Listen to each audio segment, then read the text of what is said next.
Проговорить хотел. Смотрите, нам нужно 15 людей, как раз таки по вашему району, 15 кандидатов. Да. Да. Ну, вот я так понимаю, у вас двое точно есть, и еще про третью девушку мы говорили. Ну, пока пусть не двое, пока не вижу. Хорошо. Нам нужно будет отсюда добывать контент. В каком плане? Контент в субботних часах.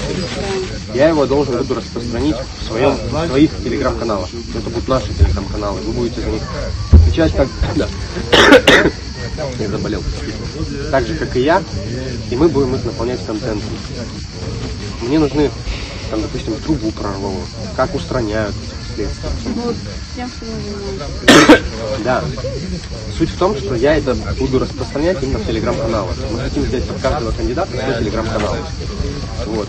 И от вас мне, естественно, нужна будет помощь, материал, потому что я физически не смогу ездить по Гаурыбскому району, потому что мне еще Сукумский район. И мне нужно